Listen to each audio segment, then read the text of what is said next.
अनजान पवित्र आत्मा। रात तकरीबन 9 बजे दफ्तर से लौटने के क्रम में महेश बाबू की चमचमाती मर्सिडीज कार जैसे ही उनके घर के मुख्य फाटक में घुसी, ड्यूटी पर तैनात सुरक्षाकर्मी तेज से दौड़कर उनके पास पहुंचा। उन्हें सैल्यूट करते हुए कहा, साहब, एक महिला आपके लिए लिखी गई किसी व्यक्ति की एक चिट्ठी लेकर ना जाने कब से यहाँ भटक रही है और बार बार आपसे मिलने का अनुरोध कर रही है। मेरे मना करने के बाद भी यहाँ से भाग नहीं रही। उसके साथ एक बच्चा भी है। महेश जी ने गार्ड की बातों को सुन बेहद हसरत से उस महिला को अपने नज़दीक बुलाया और उससे जानना चाहा, आप कहाँ से आई हैं और मुझसे क्यों मिलना चाहती हैं? किसने मुझे ये चिट्ठी लिखी है? कपकपाती हाथों से महिला ने बिना कुछ बोले ज़्यादा महेश जी को एक चिट्ठी पकड़ाई और फिर मदद आवाज़ में सिसकते हुए बोली, साहब, मैं अभागन बड़ी भयानक मुसीबत में हूँ, तत्काल आपकी मदद चाहिए।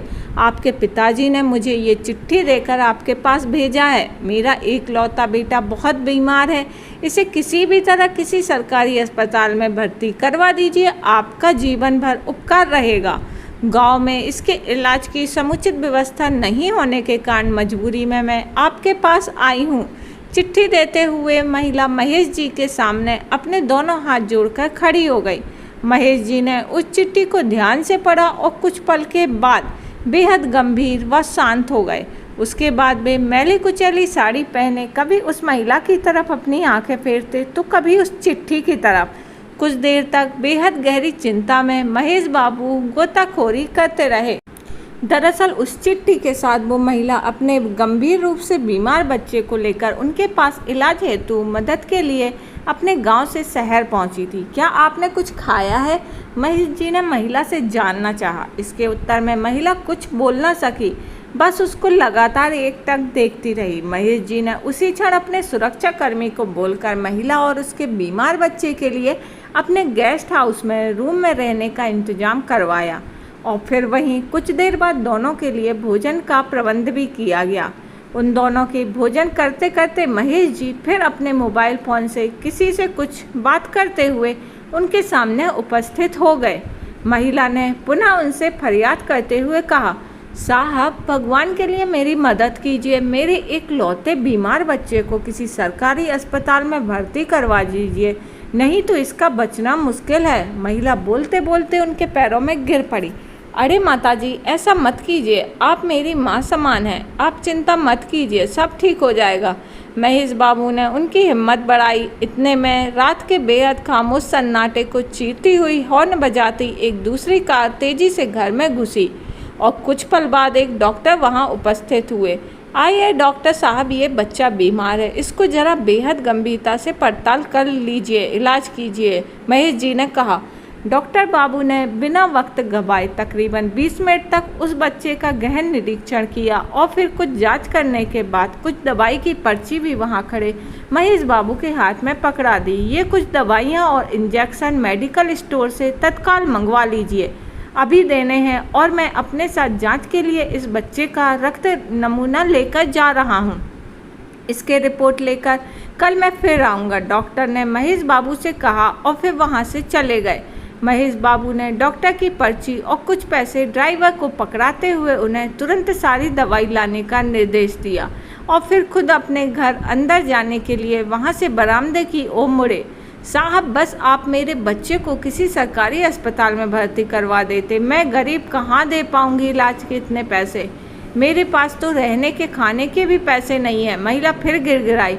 माताजी, आप निश्चिंत रहें और जाकर आराम करें, रात बहुत हो चुकी है। इतना कहकर महेश बाबू वहां से निकल गए और घर के अंदर प्रवेश कर गए। सुबह डॉक्टर बाबू बच्चे की तमाम रिपोर्ट के साथ फिर हाजिर हुए और 1-2 इंजेक्शन तथा कुछ दवाइयां दी। अपने दफ्तर जाने से ठीक पहले महेश बाबू भी बीमार बच्चे के साथ साथ उस महिला का अच्छी तरह से खैर मकदम लिया और उन दोनों को बेहतर ख्याल रखने के निर्देश कर वहां से चले गए।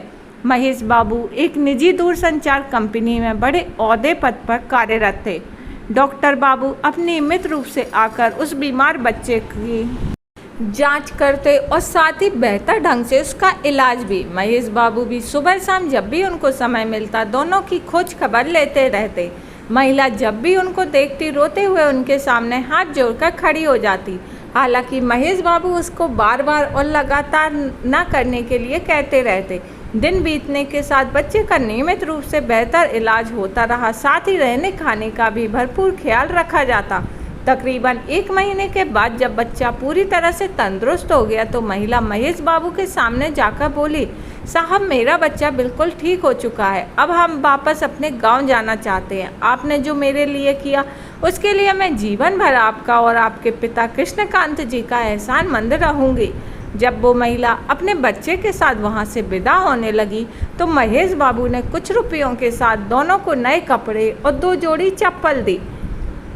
साथ ही उनके एक चिट्ठी भी देते हुए कहा, इसे इन्हें ही दे दीजिएगा जिन्होंने आपको यहाँ भेजा था। महिला हाथ जोड़कर कृतज्ञता का भाव प्रकट करते हुए उन्हें लगातार अनगिनत दुआएं देती वहाँ से बढ़ चली। ठीक दूसरे दिन वहाँ गांव पहुंचकर कृष्णकांत को वह चिट्ठी देते हुए महिला उनसे महेश जी की बहुत तारीफ करने लगी। बाबा आपका बेटा तो देवता है, देवता, कितना ख्याल रखा हमारा।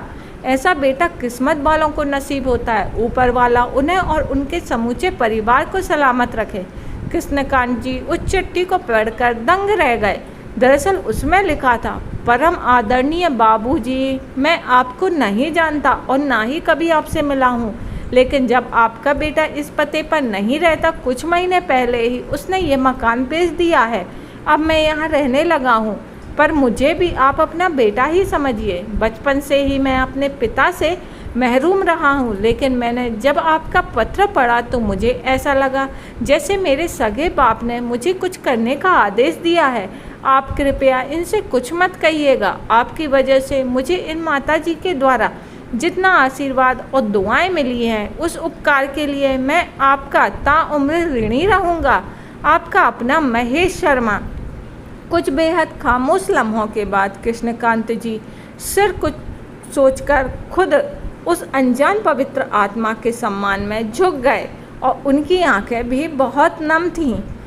तो क्या सच में आप मानते हैं कि कलयुग में सच में ऐसे लोग होते हैं? तो आपका इस कहानी के बारे में क्या राय है तो कमेंट बॉक्स में ज़रूर लिखिएगा। पर हमें किसी भी कीमत पर असहाय और जिनको सच में ज़रूरत है उनकी मदद के लिए हमेशा तत्पर और तैयार रहना चाहिए, बिना किसी उनसे अपेक्षा किए हुए।